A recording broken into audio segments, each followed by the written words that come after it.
Oke, Assalamualaikum dan sanak minang orang awak dimanapun anda berada. Kembali lagi bersama saya dan tentunya masih dalam program yang sama, Otaki, Otak Terkini Podcast and Review. Dan kita Alhamdulillah masih dalam naungan TV yang sama, yaitu Denai TV. Kita sudah kedatangan bintang tamu, tapi sebelum kita kenalkan, sebelum kita bincang-bincang dengan beliau, kita lihat dulu yang berikut ini.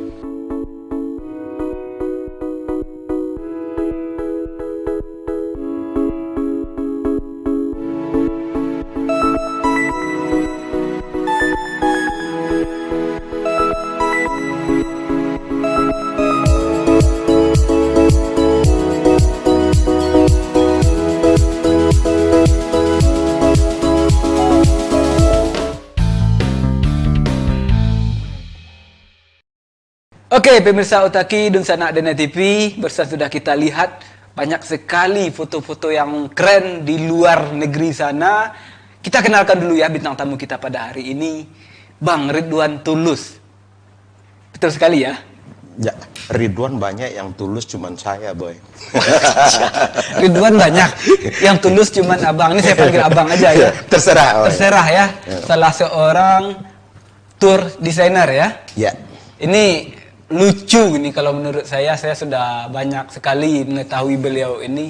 Beliau ini kalau orang-orang dari akar ke puncak, beliau dari puncak ke akar. Dari dunia ke lokal. Dikenali dulu di dunia, nah internasional, nasional, baru ke lokal. Nah, ini aneh nih ya, seperti Tan Malaka nih ya. Di luar hebat, segala macam dikenali orang, tapi di dalam negeri Di sini justru nggak dikenal orang ya? Bukan nggak dikenal, hanya orang-orang khusus yang mengenali. Ini kenapa? Ini sengaja ditutup-tutupi oleh orang-orang tertentu atau gimana? Nih boleh abang ceritakan dulu profil abang lah. Kenapa sampai di dunia seperti itu? Ini lebih tepatnya kan wisata abang ya? Yeah. Kreatif di bidang wisata, pegiat wisata dengan konsep yang maaf ya agak sedikit gila ya. Boleh abang sedikit bercerita? Oke, terima kasih pertama sekali. Assalamualaikum warahmatullahi wabarakatuh. Waalaikumsalam, Bang. Alhamdulillah, terima kasih Denai TV dengan programnya Otaki. Otaki. Rasa seperti di Jepang tadi. Cih, pernah di Jepang ya? Bikin kegilaan ya? Katana, ya. Okay. Ya kadang itu tadilah.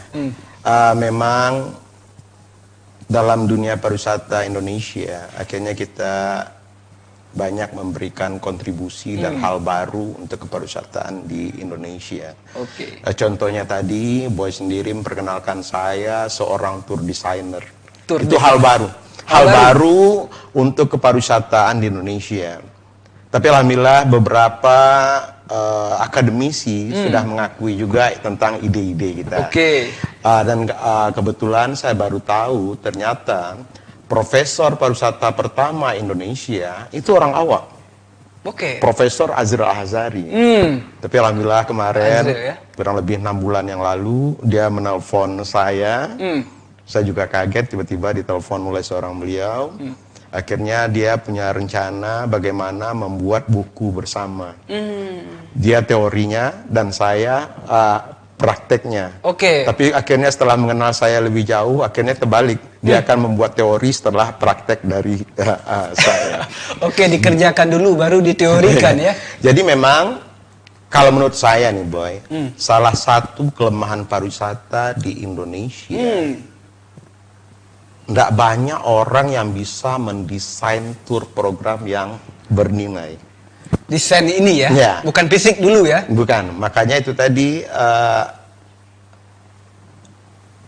ini adalah hal baru untuk Indonesia. Dan kalau menurut saya, ini salah satu kelemahan kepariwisataan di Indonesia. Lemah. Nggak banyak orang yang bisa mendesain tour program yang bernilai. Memang kita akui kalau dulu market utama kita justru Jepang, Amerika, Eropa, dan Inggris. Ya. Memang saya akui kalau dulu saya menjual ide-ide program kita untuk Indonesia itu sulit. Tapi alhamdulillah sekarang sudah mulai trennya, sudah mulai bisa diterima. Sekarang berarti sulit di Indonesia sebelumnya. Di luar negeri berarti mudah. Mudah. Ini contohnya seperti apa nih? Ide-ide yang sudah abang bikin. Kan mungkin kata orang ini teori aja nih. Tanpa bukti, tanpa yang pernah abang lakukan. Nah, apa saja yang pernah abang lakukan di luar sana? Jadi kebetulan, alhamdulillah, program-program yang kita desain untuk partner-partner kita, baik di Inggris seperti di Inggris sendiri, alhamdulillah waktu itu masih saya sehat-sehatnya, kita sampai punya kantor perwakilan di Wales, Inggris. Dan alhamdulillah program-program yang kita desain untuk sekolah-sekolah terbaik di Inggris itu sudah menjadi program tahunan. Program tahunan, jadi Weekly, kalender tahunan, yearly program sudah menjadi kalender dan itu semacam wajib buat sekolah-sekolah terbaik di Inggris. Oke. Dan alhamdulillah dalam mendesain program kita sudah buktikan juga ini menurut dari Mary Connors. Mary Connors adalah mantan presiden Textile Art Council Amerika. Yang waktu itu dia ingin khusus program tekstil ke Indonesia waktu itu. Jadi akhirnya setelah mencari-cari di internet, sepertinya dia tidak menemukan ada perusahaan tour yang betul konsentrasi di bidang tekstil. Tekstil ya. Maka itu boy, sebetulnya pariwisata ini luas sekali. Apa yang kita garap ini istilahnya baru kulit-kulitnya. Kulit ya. Nah, tapi waktu itu dia bilang yang mendekati katanya untuk bisa menghandle program dia khusus untuk para tekstil itu Anda. Karena Anda sudah bermain juga di edutourism, education tourism. Anda dalam arti Ridwan Tulus, yang dengan tulus, program kita di Sumatera and Beyond. Oh, Sumatera and Beyond. Akhirnya dia minta kita tolong desainkan program khusus untuk para pecinta tekstil di Amerika. Ya, ini bahasa sederhananya kain ini ya. Ya, oke. Ya, dia tergabung ada desainer, ada fotografer hebat, para kolektor.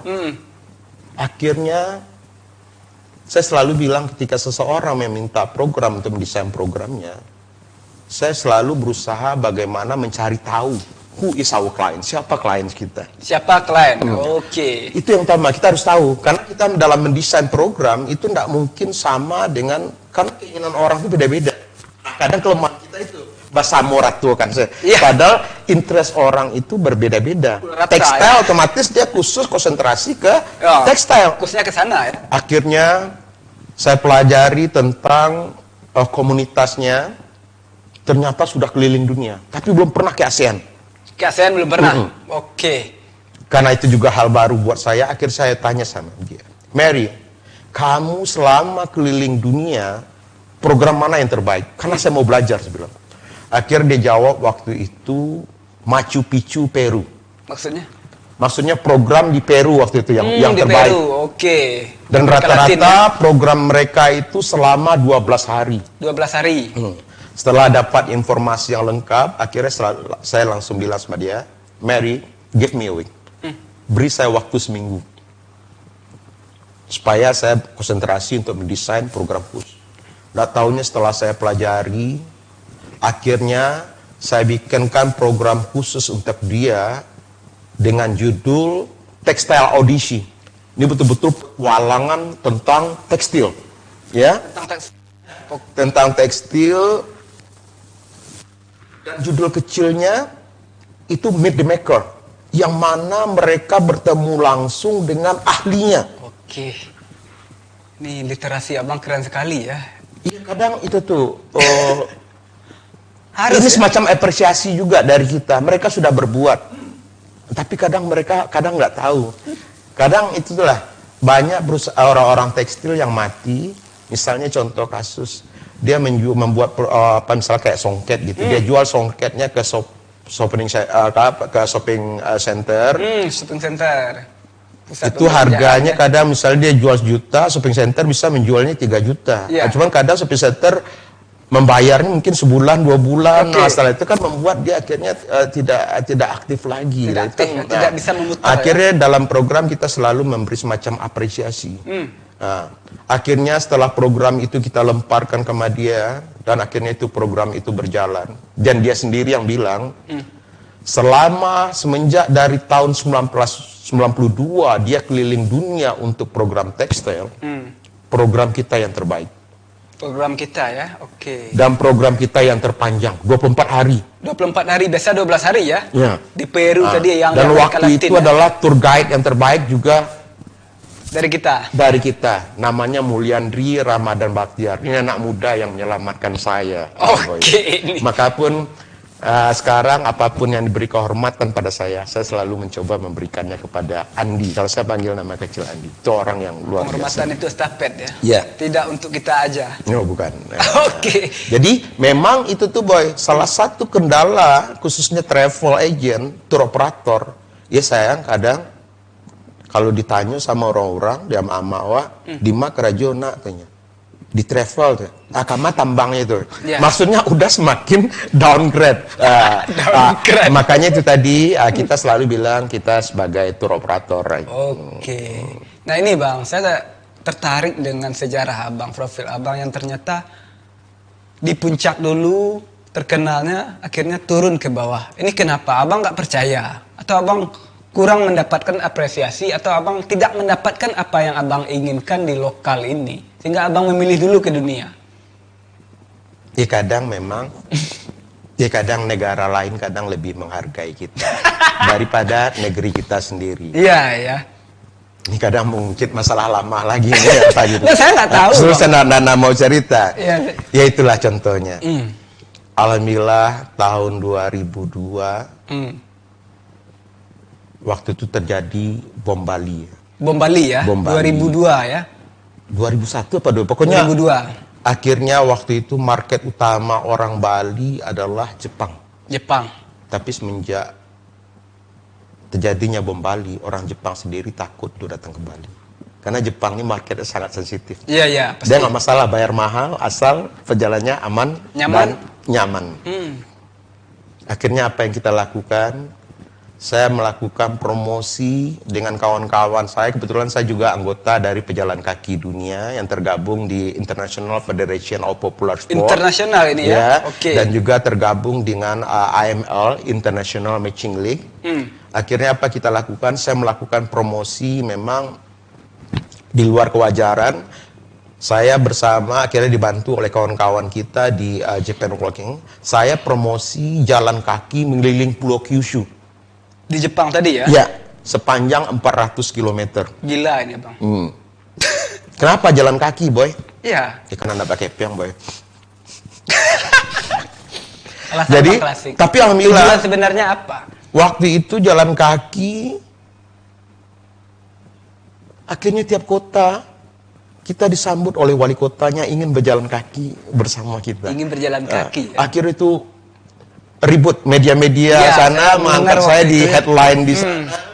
Dan bahkan waktu itu salah satu yang sekarang menjadi artis top nomor 1 di Jepang, Ayumi Hamasaki, ingin juga berjalan kaki bersama kita. Bahkan seorang profesor di Jepang itu menulisnya dalam sebuah buku judulnya Kyushu Romance Walking.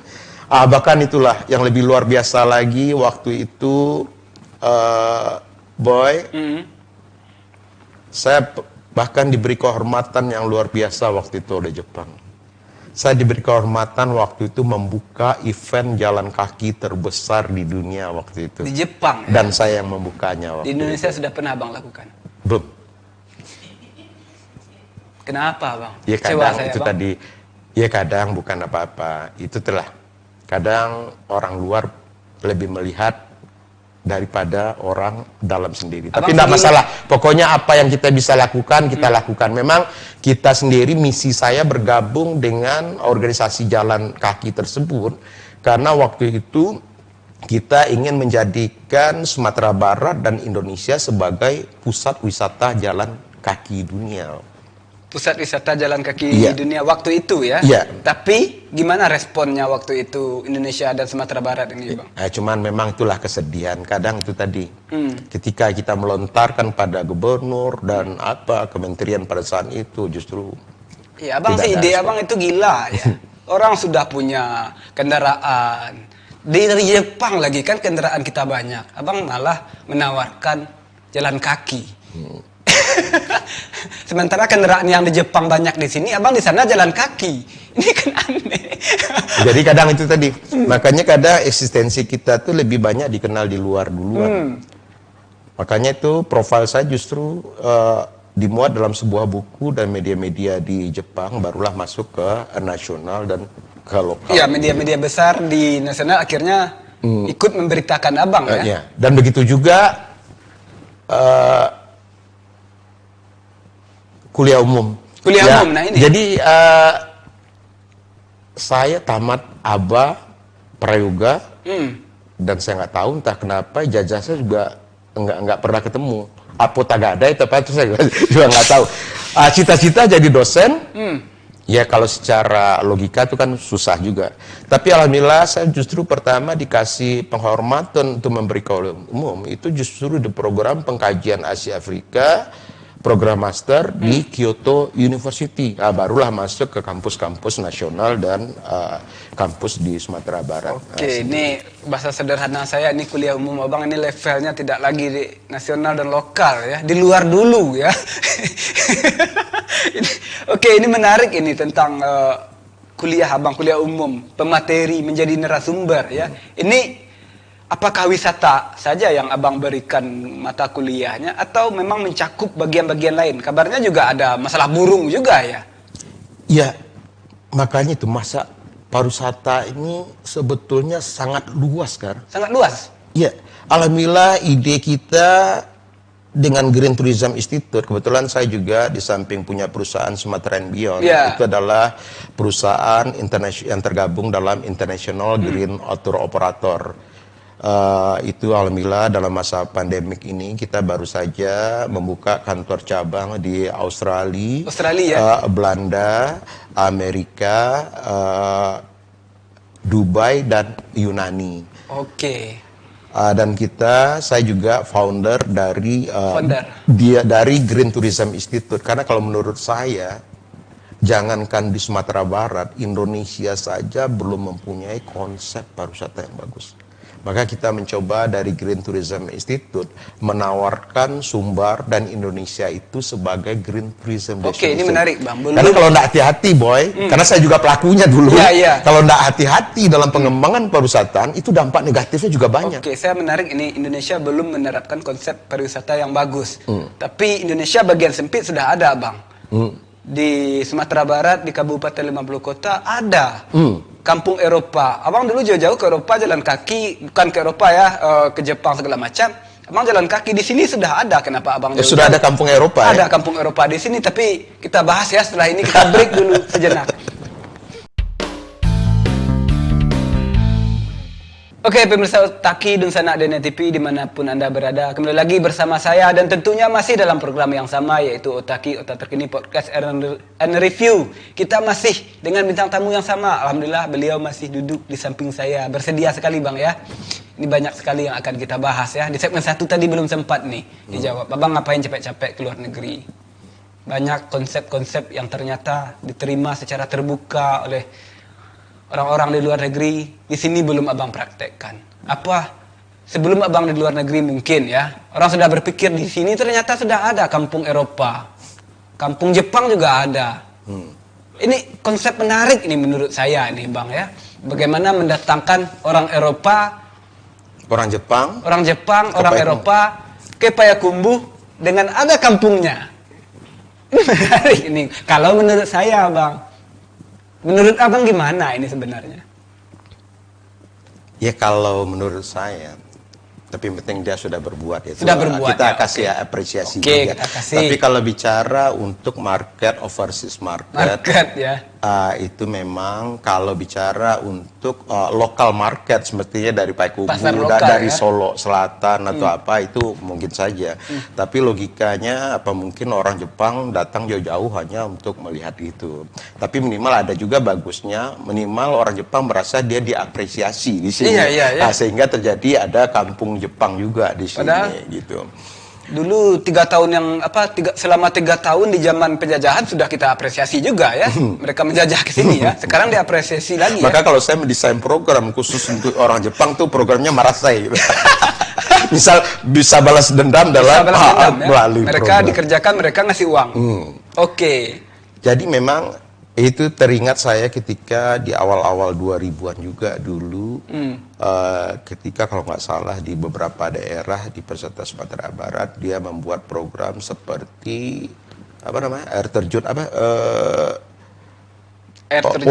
waterboom dan lain-lain. Oke. Saya cuma bertanya sederhananya, apa mungkin orang Jakarta, nggak usah loh orang luar dulu, apa orang Jakarta untuk melihat waterboom saja? Sebetulnya mungkin ini bisa dibilang kesalahpahaman. Oke. Ya. Sebetulnya banyak dalam dunia berwisata, kebetulan saya sudah coba. Apapun sebetulnya bisa dijual. Bisa ya. Nah, cuman kembali tadi seperti saya sampaikan di awal, bagaimana mendesain program wisatanya. Oke. Ya. Tapi mungkin ini Bang ya, kita kan beda-beda kepala, beda-beda cara berpikir ya. Kalau yang mungkin ya ada kampung Eropa, kampung Jepang segala macam, ya targetnya, marketnya mungkin orang-orang sekitar. Bukan orang asing, saya yakin itu. Bukan orang asing ya, Bukan. orang-orang sekitar ya. Terus yang jadi pertanyaan saya, orang-orang sekitar untuk apa lagi? Ini kan kampung mereka. Untuk apa lagi didesain? Memang kadang dengan ada Instagram ini, memang itu sekarang orang membuat program just sekedar untuk take a picture dan go. Oke. Tapi memang kita tidak bisa menyalahkan mereka juga. Kalau menurut pandangan saya, ya operator wisata sendiri kadang banyak yang belum paham tentang pariwisata itu sendiri. Oke, belum paham. Logikanya sebetulnya begini aja, Boy. Apa mungkin orang-orang yang negaranya sudah maju datang ke Sumatera Barat dan Indonesia untuk mencari fasilitas? Mencari fasilitas. Nah, apa mungkin gitu? Iya. Pasti dia mencoba mencari sesuatu, biasanya kalau orang itu yang kapan perlu tidak ada di negerinya. Ini menarik. Dan ini. sebetulnya di Sumatera Barat sendiri itu banyak sekali. Saya masih ingat ketika saya ditantang dulu oleh salah satu orang terkaya Jepang juga. Itu waktu selesai saya memberikan kuliah umum di program pengkajian Asia Afrika di Kenyum. Setelah mempelajari tentang profil saya, akhirnya dia ingin minta tolong pada saya, tolong bikin program khusus buat dia. Program khusus? Untuk dia, selama seminggu waktu itu di Sumatera Barat. Yang lucunya kadang, itu justru saya jual, Boy mungkin tahu Padang Jepang? Ya. Kalau saya sendiri nggak ingat, karena saya lupa gitu ya. Oke. Justru waktu itu saya jual sama halnya ketika saya menjual program untuk orang terkaya di Inggris. Oke. Damien Hirst waktu itu. Nah, justru yang saya jual itu hidup marasai. Hidup menderita. Iya. Nah, tapi itu sesuatu pengalaman yang menarik buat menarik dia. ya. Saya pernah melihat fotonya ini. Sehingga Oke. waktu itu saya tinggalkan mereka di panti asuhan di Lobang, Jepang, yang namanya Miki Azuma, dan ending acara akhirnya dia bilang, Ridwan, Anda sudah mengantar saya ke sini. Cuman saya sekarang nggak tahu bagaimana caranya pulang. Karena dia sudah merasa menyatu dengan anak-anak. Dan yang lucunya, pengalaman yang tidak terlupakan pada saat itu adalah masa toilet. Karena kita toilet kan di jamban ya, waktu itu di jamban. Di alam terbuka. Di alam terbuka. Dan waktu itu kan ada kolamnya biasanya begitu kan. Dia mengatakan, bahkan dibuat dalam sebuah tulisan, itu pengalaman yang menarik waktu itu masalah toilet. Dia merasa gagal menjadi orang Jepang pada saat itu. Karena ketika dia ke toilet, baru aja masuk ke toilet, nggak taunya ikannya melompat. Akhirnya dia kaget.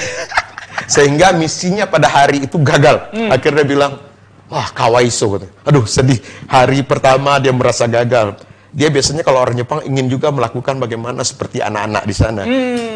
Terus yang kedua, hari kedua, karena Jepang orangnya pintar, akhirnya diambil stick dan pergi ke toilet. Nggak tahu karena konsentrasinya ke stick, yang ini juga nggak bisa keluar akhirnya. Akhirnya waktu itu dia bilang, akhirnya hari ketiga barulah dia beresor. Oh, Omoshiro ini. Menarik sekali. Akhirnya saya bisa seperti anak-anak di Indonesia. Anak-anak di kampung ini. Akhirnya dia merasakan sensasinya ya. Sensasinya. Ya, itu tadi. Jadi, kembali ke tadi, kita harus nggak jelas. Sepertinya dari masyarakat Pemda kita nggak jelas kemana diarahkan ke pariwisata. Kemana diarahkan. Maka kita dari Green Tourism Institute mencoba menawarkan bagaimana menjadikan Sumatera Barat dan Indonesia itu bisa menjadi Green Tourism Destination. Oke. Jadi Green Tourism Destination, maksud saya begini, pertama sekali, bagaimana pengembangan suatu daerah, itu yang protect the culture. Protect?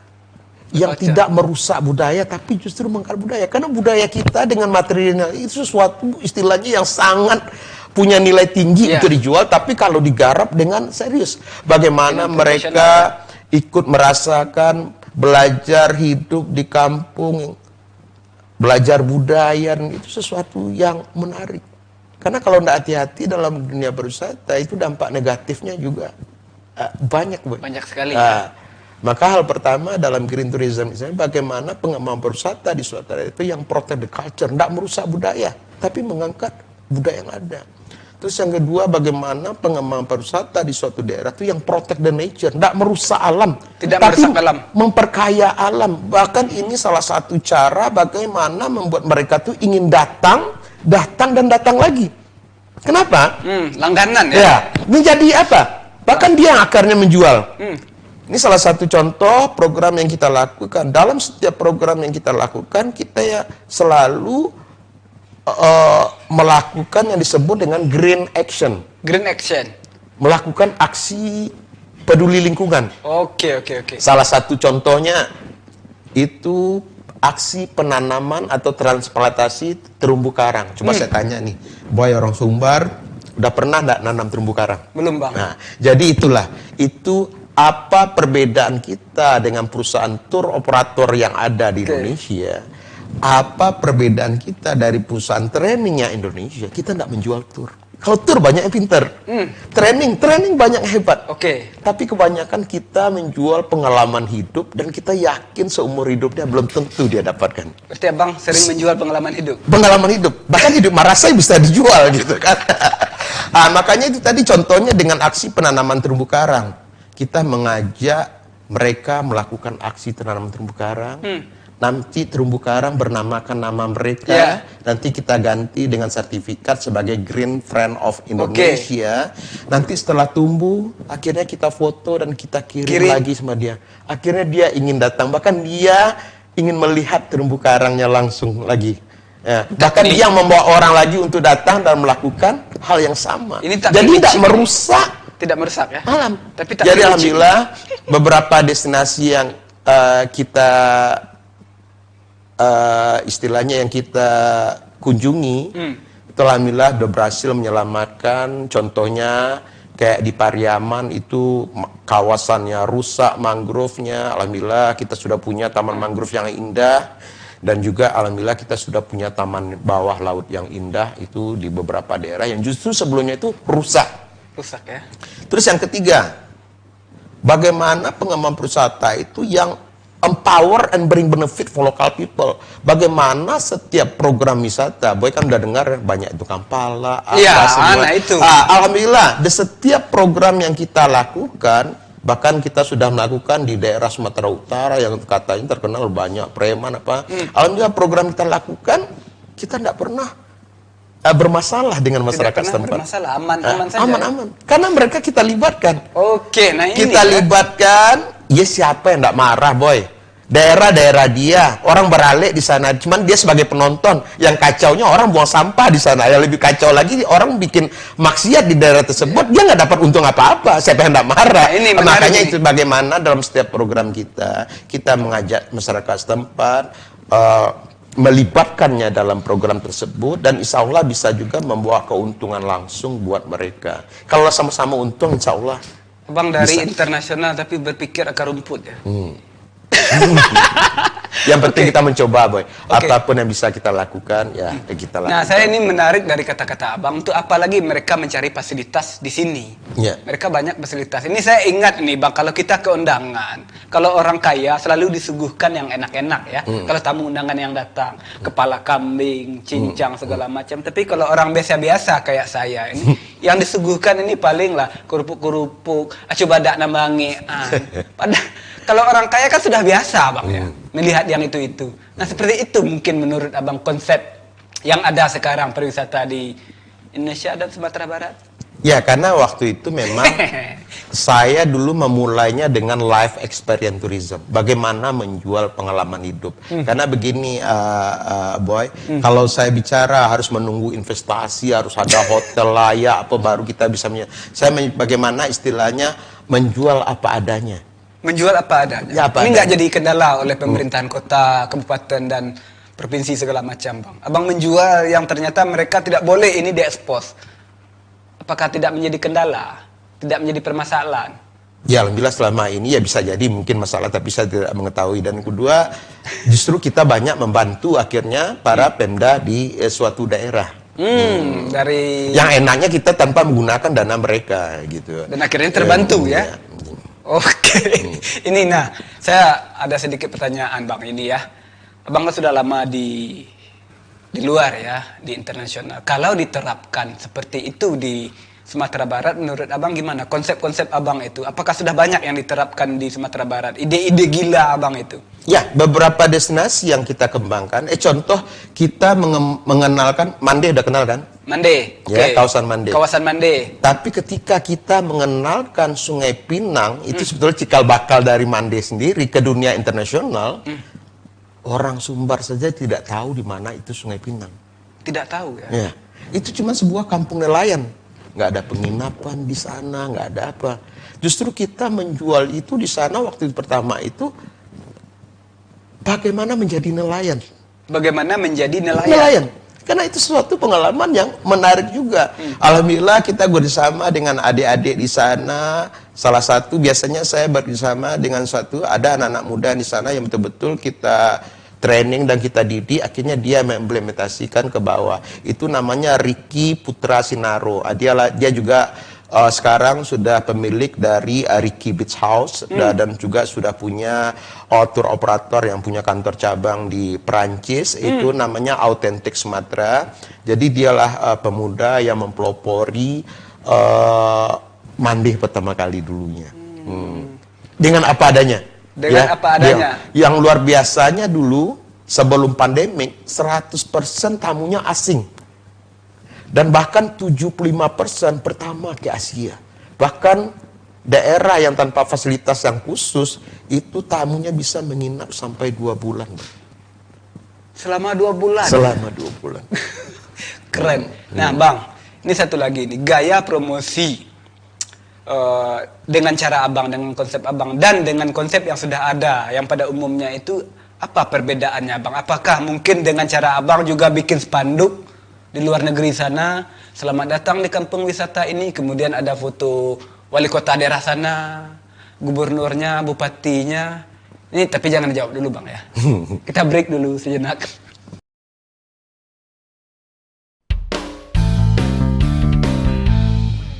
Oke, pemirsa Otaki dan Sana dan TV kembali lagi bersama saya, dan tentunya masih dengan bintang tamu yang sama. Alhamdulillah, beliau masih bersedia duduk di samping saya, Bang Ridwan Tulus ya. Tulus ini saya perbesar ya. Seperti kata abang kita tadi, yang nama Ridwan banyak sekali, yang tulus hanya satu. Menurut pengakuan beliau nih. Oke, saya akui juga lah sudah berdua di area ini. Oke, Bang, ini pertanyaan di segmen 2 tadi belum sempat Abang jawab. Bagaimana konsep mempromosikan wisata di luar dan di dalam? Kalau menurut Abang, mungkin yang di luar itu sama konsepnya seperti Abang. Seperti konsep Abang. Apakah di luar juga mempromosikan seperti itu Bang? Seperti yang saya bilang tadi, bikin spanduk besar-besar, ada foto pejabat-pejabat tinggi di sana. Selamat datang di sini. Silakan duduk, silakan mencicipi hidangan yang ada. Ini gimana nih Bang? Jadi alhamdulillah Boy, waktu saya mulai sehat kembali di awal 2018, kebetulan waktu itu zaman menterinya Pak Arif Yahya dan meminta kita mempromosikan Indonesia di Eropa dan Asia waktu itu. Memang kita perlu spanduk dong kalau apa, tapi bukan berarti apa, tapi spanduk khusus untuk program dan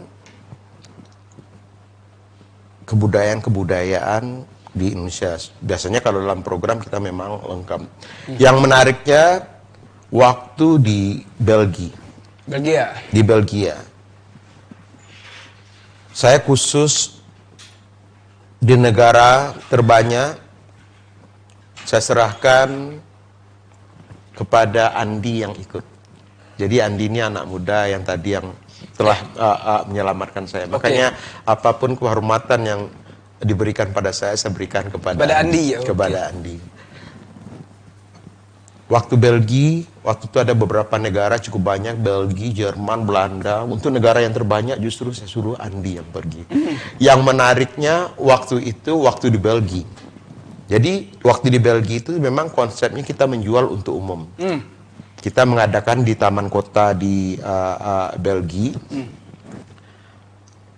Yang enaknya ketika Andi baru mau jualan, datang seorang lelaki tua, dan langsung menyindir. Langsung menyindir? Menyindir. Okay. Kamu mau jual apaan di sini katanya? Mau jual asap katanya. Karena kebetulan pas terjadi kebakaran di Riau. Oke. Dan itu kan tahunan. Dan maaf, Indonesia dianggap nggak becus masalah lingkungan. Tapi alhamdulillah, akhirnya Andi bisa mengajak sang bapak tua tersebut duduk dan menjelaskan program-program kita di Green Tourism Institute. Oke. Akhirnya dia kaget. This your program katanya. Ini program Anda katanya. Kalau ini program Anda, ini sudah solusi dunia katanya. Solusi dunia. Ya. Akhirnya dikeluarkan kartu namanya. Ternyata siapa dia? Ternyata dia adalah perwakilan Belgia untuk PBB. Dan perwakilan Belgia untuk MEE, Masyarakat Ekonomi Eropa. Bahkan dia minta pada saat itu, tolong kirim proposal segera. Kalau layak, saya yang akan sign. Nah, saking dia kaget dengan program-program wisata itu. Yaitu gimana tentang protect the culture, protect the nature, bagaimana program kita menyelamatkan hutan-hutan yang rusak, terumbu karang yang hancur, akhirnya menjadi sebuah destinasi yang indah gitu. Dan bagaimana kita istilahnya mengajak masyarakat setempat untuk involve, bahkan membawa keuntungan langsung teman-teman. Maka dia sangat respect sekali dengan ide kita. Maka itu tadi alhamdulillah seperti yang saya sampaikan kepada Boy, ini anak muda. Memang cara kita berlakukan promosi itu kebanyakan selama ini saya pikir cukup salah. Kita istilahnya nggak bisa membedakan misalnya khusus untuk tamu ini contoh program. Jadi tidak semua. Jadi pariwisata ini bukan hal yang kecil, karena setiap orang punya interest yang berbeda-beda untuk datang ke sebuah destinasi. Misalnya orang yang ahli seni, pasti dia keinginan juga bertemu dengan partner-partner seni mereka di sini. Fotografer juga kalau perlu gitu. Kadang kita berpikir yang telur itu telur bisa direbus padahal bisa buat goreng mata sapi, dadar. Banyak cara. Omelet segala macam. Memang kita akui apa yang kita garap itu baru konvensional. Tur konvensional. Nah, belum banyak orang-orang istilahnya bermain kalau dalam dunia pariwisata disebut dengan niche tourism market. Market khusus. Seperti yang saya cerita tentang tekstil tadi. Apalagi dengan pandemik sekarang. Otomatis tren pariwisata itu akan berubah. Orang mungkin nggak mau lagi berkunjung ke pariwisata. Jadi salah satu permasalahan pariwisata dunia. Waktu kemarin saya bicara juga diundang untuk UNTO, World Tourism Organization. Itu salah satu permasalahan travel di dunia itu adalah over tourism. Jadi sebuah destinasi ini punya kapasitas daya kunjung. Nggak mungkin apa banyak sedua. Akhirnya membuat itu menjadi rusak. Jadi ada batas orang yang boleh masuk ke sebuah destinasi. Nah ini semua ide atau konsep-konsep Abang di tour ini sudah diakui atau belum nih? Jadi ya itu tadilah. Ya kadang memang negeri luar itu lebih mengakui. Jadi kalau masalah ide dan konsep, jadi alhamdulillah kemarin ini ada anak Indonesia, kebetulan dia master di UI, dia ikut kejuaraan dunia, ekonomi kaitannya dengan pariwisata. Ekonomi kaitan dengan pariwisata. Namanya kalau tidak salah itu namanya Ajeng. Nggak tahu dia nomor 1 dunia. Bahkan idenya dianggap hal baru. Dianggap gila nggak? Pokoknya hal baru. Saya nggak tahu masalah gilanya. Dianggap hal baru. Sampai-sampai waktu itu mantan anak Presiden Habibie, Ilham Habibie, Ilham, ingin mensponsori beliau untuk ikut di ajang pariwisata di Jerman waktu itu. Di Jerman. Okay. Nah, ada satu istilahnya program pariwisata yang cukup populer di Jerman itu setiap bulan Maret. Sampai-sampai waktu itu anak bibi ingin fasilitas dia untuk ikut. Nggak taunya anak ini stres. Stres? Kenapa stres? Nggak taunya dia baru dari segi konsep. They don't know how to do that.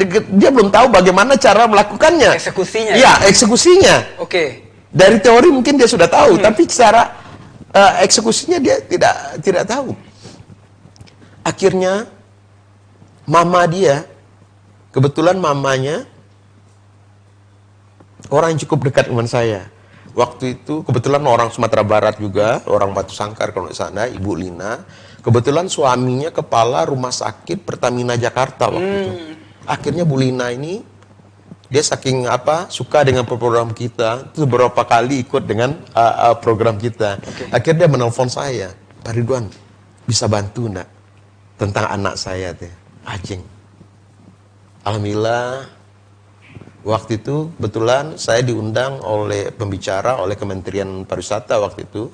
Akhirnya saya bilang, Bu, bagusnya aja Ajeng datang sekalian waktu saya di kelas, biar dia melihat langsung paparan saya. Okay. Mana tahu dia apa. Ketika saya mulai di kelas dan setelah selesai saya bicara, waktu itu saya suruh Andi yang mendampingi Ibu Lina dan Ajeng. Akhirnya ditanya kepada Andi, semenjak kapan Pak Ridwan dengan idenya itu? Kenapa kata Andi? Karena ide saya dianggap nomor 1 dunia. Ternyata sudah ada orang yang kurang lebih 20 tahun yang lalu telah melakukannya. Itulah yang disebut dengan Green Tourism Destination tadi. Siap. Nah, kita sudah melakukannya. Akhirnya pendengar itu saya cukup marah sama Ajeng. Ajeng, kamu kenapa takut? Kamu kopi ini, kamu apa, semua bagi saya tidak ada masalah. Bahkan kalau kamu maju nanti, saya akan backup kamu di belakang. Kalau bisa ATM lah Bang, amati, tiru, modifikasi. Walaupun diambil semua tidak masalah. Tidak masalah. Maka memang itu beberapa, kalau orang yang tidak tahu saya mungkin, saya nggak pernah bahkan istilahnya mematenkan karya saya dalam apa. Mungkin kalau saya patenkan mungkin banyak sekali TV-TV sendiri, maaf TV nasional yang mungkin saya bisa klaim. Ini salah satu aktivitas Green Tourism yang sudah mendunia juga, namanya plogging. Plogging itu jalan kaki atau lari tapi sambil mengut sampah. Itu baru dipatenkan kalau tidak salah oleh Paul Sedaris tahun 2016. Nah, padahal waktu itu saya di awal 2000 kita sudah melakukan. Tapi nama programnya beda. Karena saya kasihan waktu itu melihat Kota Padang yang kotanya dulu kota terbersih se-Indonesia, bahkan beberapa kali mendapat adiwiyata. Nah, tapi akhirnya setelah wali kotanya berubah, itu Kota Padang zaman Sarulujud dulu kota terbersih se-Indonesia. Akhirnya enggak bersih lagi. Akhirnya apa yang kita lakukan? Saya mempunyai program itu namanya Clean the City by Walking. Ini kalau programnya menarik, padahal sebetulnya saya suruh jalan kaki sambil mengut sampah, sebetulnya mengut sampah gitu. Saya mengajak tamu-tamu saya dari Eropa, dari Amerika, dari Jepang dan beberapa sekolah internasional untuk melakukan aksi sambil jalan kaki memungut sampah. Ini terakhir pertanyaan Bang sedikit saja ini. Menurut Abang bagaimana cara mengemas pariwisata agar ini ya laku, berkelas dan terjual mahal ini?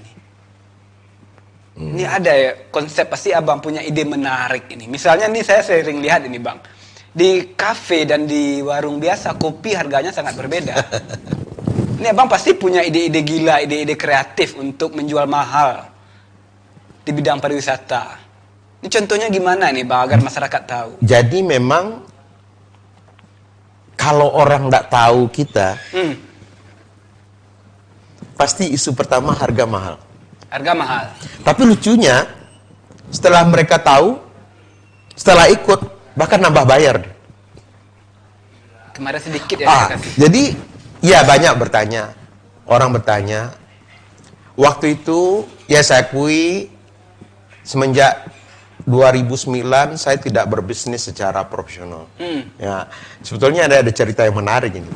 Eh, tapi alhamdulillah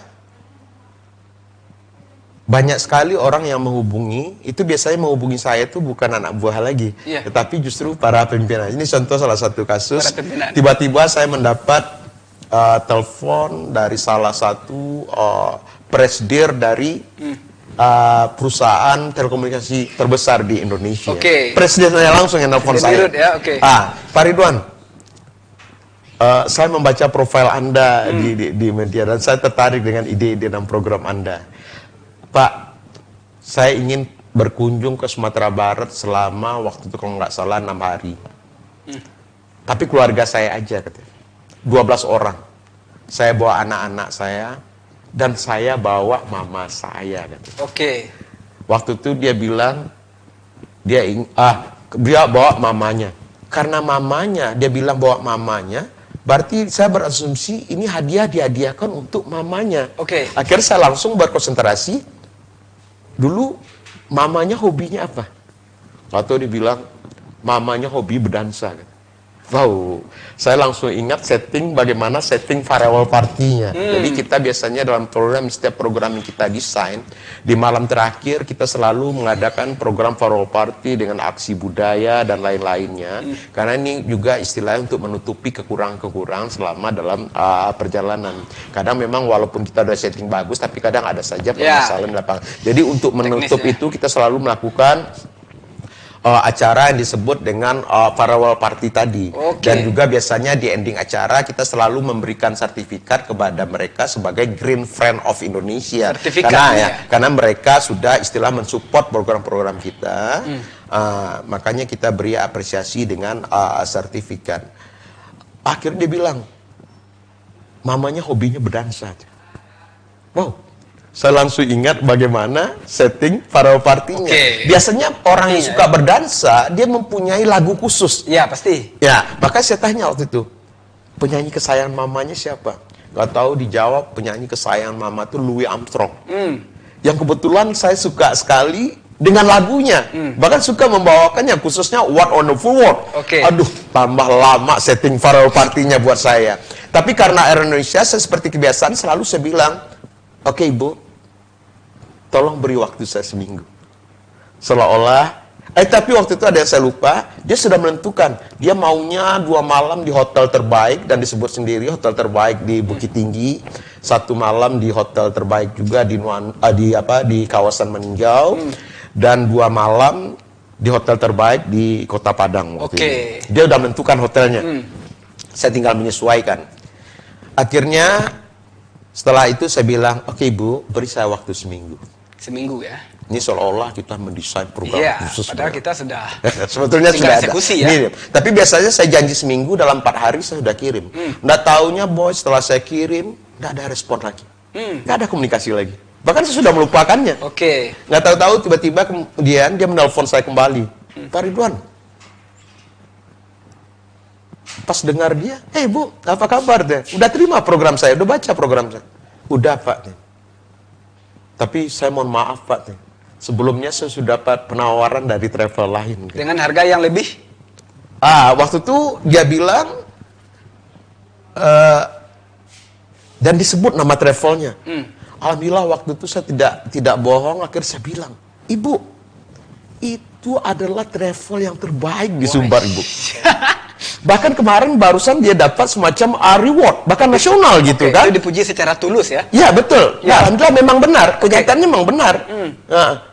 Ibu silahkan langsung aja. Saya yakin Ibu nggak bakalan kecewa dengan dia. Enggak, saya bingung Pak. Bingungnya kenapa Bu? Kok hotelnya sama, harganya cukup signifikan katanya. Jauh berbeda dengan harga yang Abang tawarkan. Ya biasa kalau untuk orang Indonesia selalu itu permasalahan utamanya. Pasti ya, harga ya.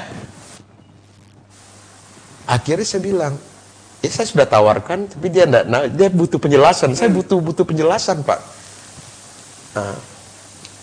Akhirnya waktu itu saya jawab, dan itu jawaban marketing saya yang paling bagus waktu itu Boy.